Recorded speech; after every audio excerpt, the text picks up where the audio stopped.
بسم الله الرحمن الرحيم.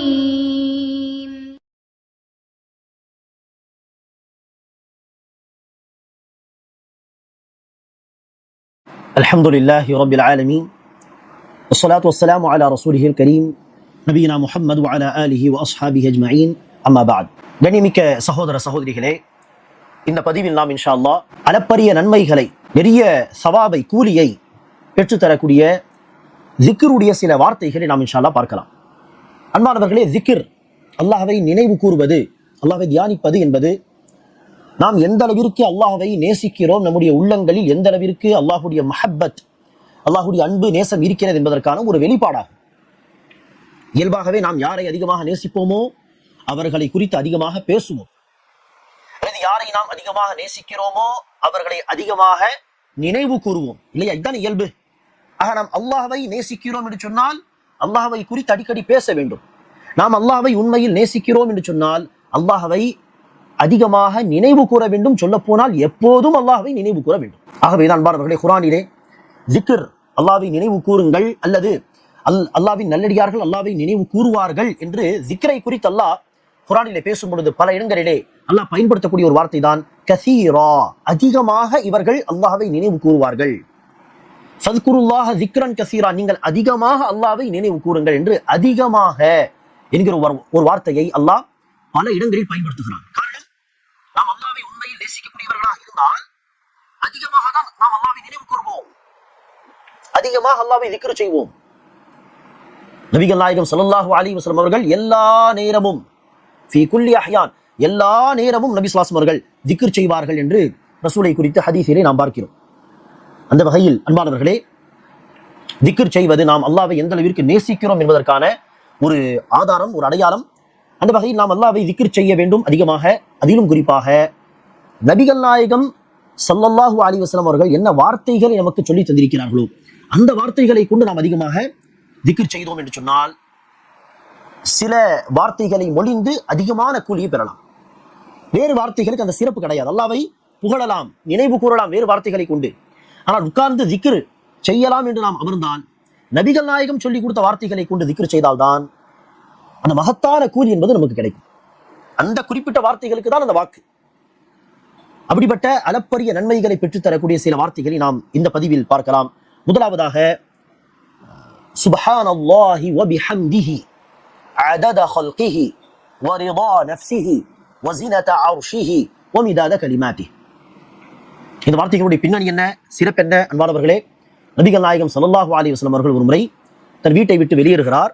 அப்போது ரசூலுடைய ஒரு மனைவி ஜுவைரியா ரலியல்லாஹு அன்ஹா தொழுத இடத்தில் உட்கார்ந்து திக்ர் செய்து கொண்டிருந்தார்கள். அப்போது நபி ஸல்லல்லாஹு அலைஹி வஸல்லம் அவர்கள் வீட்டை விட்டு வெளியேறுகிறார். போய் ஏதோ வேலைகளை பார்த்துவிட்டு முடித்துவிட்டு சிறிது நேரம் அல்லது அதிகமான நேரம் கழித்து ரசூல் அவர்கள் வீட்டுக்கு திரும்புகிறார். வந்து பார்த்தால் அதே இடத்தில், தொழுத இடத்திலேயே உட்கார்ந்து ஜுவைரியா ரலியல்லாஹு அன்ஹா நீண்ட நேரமாக திக்ர் செய்து கொண்டே இருக்கிறார்கள். அவ்வளவு இபாதத் செய்வதிலே தீவிரமாக இருந்தவர்கள் ரசூலுடைய மனைவிமார்கள் எல்லாரும். அப்போது நபி ஸல்லல்லாஹு அலைஹி வஸல்லம் சொன்னார்கள், ஜுவைரியாவே, நான் இங்கிருந்து வெளியில போன பிறகு, நீங்கள் திக்ர் செய்ய ஆரம்பித்த பிறகு நான் இங்கிருந்து வெளியேறினேன். வெளியேறிய பிறகு நான் சில வார்த்தைகளை சொன்னேன். அந்த வார்த்தைகளுக்கு அல்லாஹ் சுப்ஹானஹு வ தஆலா எனக்கு மகத்தான கூலியை தந்தான். அது நீங்கள் இவ்வளவு நேரம் திக்ர் செய்ததை விட சிறந்த கூலியாகும். அந்த வார்த்தைகளை நான் உங்களுக்கு சொல்லட்டுமா என்று சொல்லி நபி ஸல்லல்லாஹு அலைஹி வஸல்லம் அவர்கள் இந்த வார்த்தைகளை சொன்னார்கள். சுப்ஹானல்லாஹி வ பிஹம்திஹி அதத ஹல்கிஹி வ ரிதா நஃப்ஸிஹி வ ஸினத அர்ஷிஹி வ மிதாத கலிமாத்தி. அல்லாஹ் தன்னுடைய புகழால் பரிசுத்தமானவனாக இருக்கிறான். அல்லாஹ் சுப்ஹானஹு வ தஆலாவுக்கு புகழ் எந்த அளவிற்கு என்று சொன்னால், அதத ஹல்கிஹி, அல்லாஹ்வுடைய படைப்பினங்களின் எண்ணிக்கை அளவு. படைப்பினங்களுடைய எண்ணிக்கை கற்பனை செய்ய முடியுமா? மனிதர்கள் எத்தனை பேர், விலங்குகள், பறவைகள் எத்தனை கோடி, எத்தனை பில்லியன் கணக்கிலே, எத்தனை மரங்கள், எத்தனை கற்கள், எத்தனை நட்சத்திரங்கள், கற்பனையை செய்ய முடியாது. வரிதா நஃப்ஸிஹி, அவன் தனக்காக எவ்வளவு புகழை விரும்புகிறானோ அந்த அளவுக்கு அதையும் நாம் கற்பனை செய்ய முடியாது. வஸினத அர்ஷிஹி, அல்லாஹ்வுடைய மிகப்பெரிய படைப்பு தான் அல்லாஹ்வுடைய அர்ஷ், சிம்மாசனம். அந்த அர்ஷுடைய எடை அளவுக்கு அல்லாஹ்வுக்கு புகழ், அதையும் கற்பனை செய்ய முடியாது. வமிதாத கலிமாத்தி, அல்லாஹ்வுடைய வார்த்தைகளை எழுதுவதற்கு தேவையான மை அளவுக்கு அதையும் கற்பனை செய்ய முடியாது. அல்லாஹ் குர்ஆனிலே சொல்கிறான். அல்லாஹ்வுடைய வார்த்தைகளை எழுதுவதாக இருந்தால் மரங்களை எல்லாம் எழுத்துக்கோலாக ஆக்கி 7 கடல்களை இங்கு மையாக ஆக்கி எழுத தொடங்கினாலும் அல்லாஹ்வுடைய வார்த்தைகள் முடிவடையாது என்று அல்லாஹ் சுப்ஹானஹு வ தஆலா சொல்கிறான். ஆக அதுவும் என்னது? கற்பனைக்கு அப்பாற்பட்ட விஷயம். எப்படிப்பட்ட வார்த்தைகளை கொண்டு நபி ஸல்லல்லாஹு அலைஹி வஸல்லம் அவர்கள் அல்லாஹ்வை புகழ்ந்திருக்கிறார்கள் பாருங்கள். ஆக ஜுவைரியா ரலியல்லாஹு அன்ஹா அவர்களுக்கு ரசூல் சொல்லி கொடுத்த இந்த வார்த்தைகளை நாம் மனப்பாடம் செய்து இதை கொண்டு நாம் அல்லாஹ்வை அதிகமாக ஜிக்ர் செய்ய முயற்சிக்க வேண்டும். அடுத்தபடியாக இன்னொரு வார்த்தையை பார்க்கலாம். அன்பானவர்களே, இது எல்லோருக்கும் தெரிந்த பிரபலமான ஹதீஸ் தான். ஆனால் தெரிந்த ஹதீஸ் தான், எத்தனை பேர் நம்மில் அதை அமல்படுத்துகிறோம் என்பதுதான் மிக முக்கியமான கேள்வி. எல்லோருக்கும் தெரிந்த பிரபலமான ஹதீஸ், ஆனால் எத்தனை பேர் செயல்முறைப்படுத்துகிறோம்? அதோடைய சிறப்பு தெரியும், வார்த்தைகளும் தெரியும், ஆனால் அமல் செய்கிறோமா, அதை கொண்டு திக்ர் செய்கிறோமா என்று நாம் சுய பரிசோதனை செய்து பார்த்து இந்த வார்த்தைகளை கொண்டு நாம் திக்ர் செய்ய முயற்சிப்போமாக. நபிகள் நாயகம் ஸல்லல்லாஹு அலைஹி வஸல்லம் சொன்னார்கள், கலிமதானி, 2 வார்த்தைகள் உண்டு. ஹபீபதானி இலர் ரஹ்மான், ரஹ்மானுக்கு அந்த 2 வார்த்தைகளும் மிக பிரியமானவை. அல்லாஹ்வுக்கு அந்த வார்த்தைகள் பிடிக்கும்.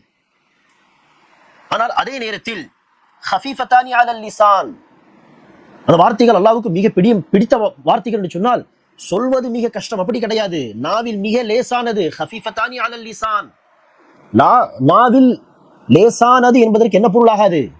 தராசுவில் அது லேசாக இருக்கும், அப்படி கிடையாது. ஸகீலதானி ஃபில் மீசான், தராசுவில் அது மிக கனமானது. 2 வார்த்தைகள் ரஹ்மானுக்கு மிக பிரியமானது, நாவில் மிக லேசானது, ஆனால் தராசுவில் மிக கனமானவை. என்ன? சுப்ஹானல்லாஹி வ பிஹம்திஹி, சுப்ஹானல்லாஹில் அஸீம், சுப்ஹானல்லாஹி வ பிஹம்திஹி, அல்லாஹ் தன்னுடைய புகழால் பரிசுத்தமானவன். சுப்ஹானல்லாஹில் அஸீம், மகத்தான அந்த அல்லாஹ் மிக பரிசுத்தமானவன். சுப்ஹானல்லாஹி வ பிஹம்திஹி, சுப்ஹானல்லாஹில் அஸீம், சுப்ஹானல்லாஹி வ பிஹம்திஹி, சுப்ஹானல்லாஹில் அஸீம் என்று அதிகமாக இந்த வார்த்தைகளை கொண்டு நாம் அல்லாஹ்வை நினைவு கூற வேண்டும். இதற்கு முன்பு சொன்ன வார்த்தைகள் ஜுவைரியா ரலியல்லாஹு அன்ஹா அவர்களுக்கு ரசூல் அவர்கள் சொல்லிக் கொடுத்த வார்த்தைகள். சுப்ஹானல்லாஹி வ பிஹம்திஹி அதத ஹல்கிஹி வ ரிதா நஃப்ஸிஹி வ ஸினத அர்ஷிஹி வ மிதாத கலிமாத்தி. இந்த வார்த்தைகள் எல்லாம் ஒரு 10-20 முறை படித்தாலே மனப்பாடமாகிவிடும். ஆக ஓரளவுக்கு நேரத்தை ஒதுக்கி நாம் மனப்பாடம் செய்து விட்டோம் என்று சொன்னால் மகத்தான கூலியை பெறுவதற்கு மிக சிறந்த வாய்ப்பு இதெல்லாம். அல்லாஹ் சுப்ஹானஹு வ தஆலா நமக்கு அந்த பாக்கியத்தை தருவானாக. ஆமீன். அஸ்ஸலாமு அலைக்கும் வரஹ்மத்துல்லாஹி வபரகாத்துஹு.